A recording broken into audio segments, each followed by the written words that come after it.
never expected I'd be speaking in front of 4,000 people, but I'm honored to be up here. I wanted to start out by telling you a little bit about how I found that AMBA opportunity. My wife and I, we've been together 18 years. We've been married for 13. And when we started our life together, we set goals. And our first goal is we wanted to buy a house together. And we did that. We were fortunate enough, our landlord held the mortgage, and we bought our first house.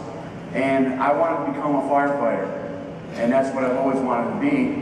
And in 1996, I started my career in the fire department. Everything was going great. We wanted to have 2 kids. We started our family. In 2002, we had our second child, and we were, very excited about what was going on in our lives. And I went for a physical for the fire department, and it was an annual physical, nothing out of the ordinary. And as my doctor was giving me my physical, I complained to her about some pain in my back. And I said I wanted to have an ultrasound. So she set me up with an ultrasound, and I went to my doctor the next day, and it changed my life forever. They told me that I had an aortic aneurysm, and I probably wasn't going to be able to be a fireman anymore. So, we were scared. We didn't know what was going to happen.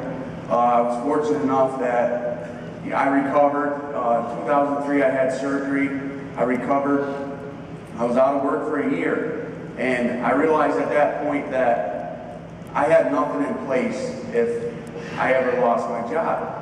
And as a firefighter, you become dependent on your second income as well. So while I was out of work, we were getting buried in debt. So when I went back to work, I went back to driving tractor trailer. That's what I did before I got into the fire department. And that was going great. I was home with my kids one day, and a friend of mine, I used to do some roofing on the side, called me up and asked me if I'd come help him on a roof. I didn't think it was a good idea. It's one of those decisions that we all need to make. It wasn't a good one that day. I went and I was helping him on the roof. I fell off the roof. I fell off head first. I broke my wrist. I was out of work again. Again, right back where I was. I was concerned about losing my job again. I recovered. Went back to driving truck part-time, and I was always looking for something. I had tried a few different things. I owned my own dump truck. We ran a store for a while, but I never found what I was really looking for. Then in 2009, I was snowmobiling with a friend of mine, and my wife's been a tremendous support, and you can understand what I put her through. She deserves that Pure Energy Award, not me. Anyways.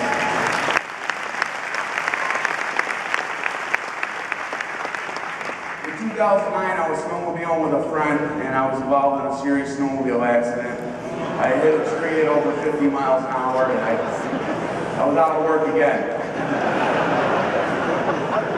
While I was laying around recovering, wondering what I was going to do, a coworker invited me to take a look at this business.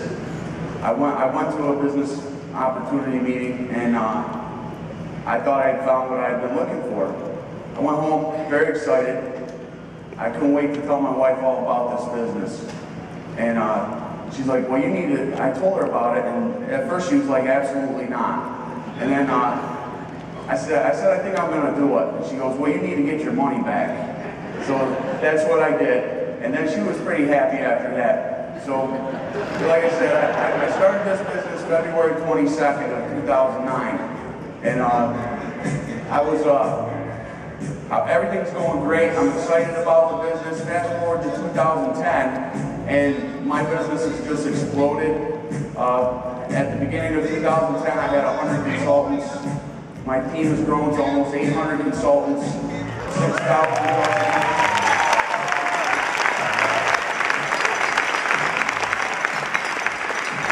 great opportunity. I'd like to thank Brian and Ray for all their support, Jerry and Chris for this great opportunity, and my team of leaders out there. We're building leaders. That's how we're having success.